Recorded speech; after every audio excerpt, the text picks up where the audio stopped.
ಶುಭೋದಯ, ನಮಸ್ಕಾರ, welcome to Yoyo Kannada. ಬನ್ನೀಗ ನೋಡೋಣ ಈ ದಿನದ ಪ್ರಮುಖ 5 ಬ್ರೇಕಿಂಗ್ ನ್ಯೂಸ್ಗಳು. ರಾಜ್ಯ ಕಾಂಗ್ರೆಸ್ನಲ್ಲಿ ಕೆಪಿಸಿಸಿ ಅಧ್ಯಕ್ಷ ಹಾಗೂ ಮುಖ್ಯಮಂತ್ರಿ ಬದಲಾವಣೆಯ ಕುರಿತು ದಿನೇ ದಿನೇ ಚರ್ಚೆಗಳು ನಡೆಯುತ್ತಿವೆ.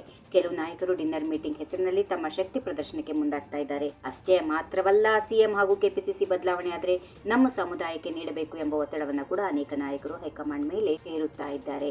ಈ ನಡುವೆ ಸತೀಶ್ ಜಾರಕಿಹೊಳಿ ಕಾಂಗ್ರೆಸ್ ಹೈಕಮಾಂಡ್ ನಾಯಕರನ್ನ ಭೇಟಿ ಮಾಡಿರುವುದು ಹಲವು ಚರ್ಚೆಗಳಿಗೆ ಕಾರಣವಾಗಿದೆ. ಇದೀಗ ದಲಿತರ ಡಿನ್ನರ್ ಮೀಟಿಂಗ್ ಬದಲು SC/ST ಸಮಾವೇಶಕ್ಕೆ ಹೈಕಮಾಂಡ್ ಗ್ರೀನ್ ಸಿಗ್ನಲ್ ನೀಡಿದೆ. ಈ ಹಿನ್ನೆಲೆಯಲ್ಲಿ ದಲಿತ ಮುಖಂಡರು ಫುಲ್ ಆಕ್ಟಿವ್ ಆಗಿದ್ದಾರೆ. ಕರ್ನಾಟಕ ಪ್ರದೇಶ ಕಾಂಗ್ರೆಸ್ ಸಮಿತಿ ಅಧ್ಯಕ್ಷರಾಗಲು ನಾನು ಸಿದ್ಧ ಎಂದು ಸಿದ್ದರಾಮಯ್ಯ ಆಪ್ತ ವಲಯದಲ್ಲಿ ಗುರುತಿಸಿಕೊಂಡಿರುವ ಸಹಕಾರ ಸಚಿವ KN ರಾಜಣ್ಣ ಶುಕ್ರವಾರ ಘೋಷಣೆ ಮಾಡಿದ್ದಾರೆ. ಸದ್ಯ DK ಶಿವಕುಮಾರ್ ಕೆಪಿಸಿಸಿ ಅಧ್ಯಕ್ಷರಾಗಿದ್ದಾರೆ. ಸಿಎಂ ಸಿದ್ದರಾಮಯ್ಯ ಮತ್ತು DCM DK ಶಿವಕುಮಾರ್ ಈವರೆಗೆ ಒಗ್ಗಟ್ಟಿನ ಮಂತ್ರವನ್ನ ಜಪಿಸುತ್ತಾ ಇದ್ರು. KN ರಾಜಣ್ಣ ಅವರ ಈ ಹೇಳಿಕೆಯು ಈ ಇಬ್ಬರು ಹಿರಿಯ ನಾಯಕರ ನಡುವೆ ಬಹಿರಂಗ ಹೋರಾಟವನ್ನು ಪ್ರಚೋದಿಸುವ ಎಲ್ಲಾ ಸಾಧ್ಯತೆಗಳನ್ನು ಹೊಂದಿದೆ ಎಂದು ಮೂಲಗಳು ಸೂಚಿಸಿವೆ. 3 ದಿನಗಳ ಕಾಲ ದೆಹಲಿಯಲ್ಲಿ ಬೀಡು ಬಿಟ್ಟು AICC ಅಧ್ಯಕ್ಷ ಮಲ್ಲಿಕಾರ್ಜುನ್ ಖರ್ಗೆ ಅವರನ್ನ ಭೇಟಿ ಮಾಡಿದ ಸಚಿವ ರಾಜಣ್ಣ ಹೈಕಮಾಂಡ್ ಅವಕಾಶ ನೀಡಿದರೆ ಸಚಿವ ಸ್ಥಾನಕ್ಕೆ ರಾಜೀನಾಮೆ ನೀಡುವುದಾಗಿ ಮತ್ತು ಕೆಪಿಸಿಸಿ ಅಧ್ಯಕ್ಷ ಸ್ಥಾನಕ್ಕೆ ಸಿದ್ಧ ಎಂದು ದೆಹಲಿಯಲ್ಲಿ ಸುದ್ದಿಗೋಷ್ಠಿಯಲ್ಲಿ ತಿಳಿಸಿದ್ದಾರೆ. ನಾನು ಯಾವುದೇ ಸ್ಥಾನದ ಆಕಾಂಕ್ಷಿಯಲ್ಲ. ಅಧ್ಯಕ್ಷರ ಬದಲಾವಣೆ ಎನ್ನುವುದು ಸ್ವಪಕ್ಷದ ವರಿಷ್ಠರ ತೀರ್ಮಾನ. ಇದಕ್ಕೆ ಅಧ್ಯಕ್ಷರು ಬದ್ಧವಾಗಿದ್ದಾರೆ, ಬೇರೆಯವರು ಬದ್ಧರಾಗಿ ಇರುತ್ತಾರೆ. ಇದನ್ನ ಬೇರೆಯವರು ಚರ್ಚೆ ಮಾಡುವ ಅವಶ್ಯಕತೆ ಇಲ್ಲ. ನಾನು ಯಾವುದೇ ಸ್ಥಾನಗಳ ಆಕಾಂಕ್ಷಿಯಲ್ಲ. ಜನ ನನಗೆ ವಿಶ್ರಾಂತಿ ನೀಡಿದ್ದಾರೆ. ನಾನೀಗ ವಿಶ್ರಾಂತಿಯಲ್ಲಿದ್ದೇನೆ ಎಂದು ಮಾಜಿ ಸಂಸದ DK ಸುರೇಶ್ ಹೇಳಿದ್ದಾರೆ.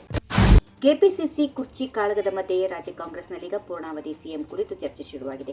ಸಿದ್ದರಾಮಯ್ಯ ನೇತೃತ್ವದಲ್ಲಿ ಮುಂದಿನ ಚುನಾವಣೆ ಅಂತ ಆಪ್ತರು ಸಂದೇಶ ರವಾನಿಸಿದ್ದಾರೆ. ಈ ಬಗ್ಗೆ ಮಾತಾಡಿದ ಸಚಿವ ಸತೀಶ್ ಜಾರಕಿಹೊಳಿ ಅವರು, ಸಿದ್ದರಾಮಯ್ಯನವರು ನಮಗೆ ಬೇಕೇ ಬೇಕು. ಹಿಂದೆಯೂ ಇದನ್ನ ಹೇಳಿದ್ದೆ, ಈಗಲೂ ಹೇಳುತ್ತೇನೆ. ಚುನಾವಣೆಗೆ ನಿಲ್ಲದಿದ್ದರೂ ರಾಜಕೀಯ ನಿವೃತ್ತಿಯಾದರೂ ಅವರು ನಮಗೆ ಬೇಕು. ಮುಂದಿನ ಚುನಾವಣೆ ಗೆಲ್ಲಲು ಅವರು ಬೇಕು. ಮುಂದಿನ ನಾಯಕತ್ವ ಬೆಳೆಸೋವರೆಗೂ ಆಕ್ಟಿವ್ ಪಾಲಿಟಿಕ್ಸ್ ನಲ್ಲಿ ಅವರು ಇರಲೇಬೇಕು. ಅವರು ಚುನಾವಣೆ ನಿವೃತ್ತಿ ಆದರೂ ಸಕ್ರಿಯ ರಾಜಕೀಯದಲ್ಲಿ ಇರಬೇಕು ಎನ್ನುವುದು ನಮ್ಮ ಆಶಯ ಎಂದು ಸಿಎಂ ಸಿದ್ದರಾಮಯ್ಯ ಪರ ಸತೀಶ್ ಜಾರಕಿಹೊಳಿ ಭರ್ಜರಿ ಬ್ಯಾಟಿಂಗ್ ಮಾಡಿದ್ದಾರೆ.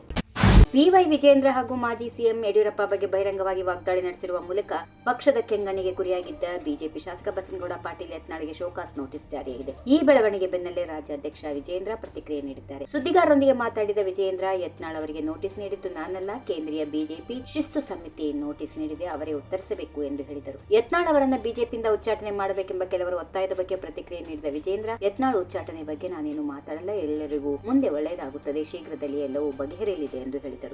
ಈ ವಿಡಿಯೋ ನಿಮಗೆ ಇಷ್ಟವಾದಲ್ಲಿ ಲೈಕ್ ಮಾಡಿ, ಶೇರ್ ಮಾಡಿ, ಸಬ್ಸ್ಕ್ರೈಬ್ ಮಾಡಿ.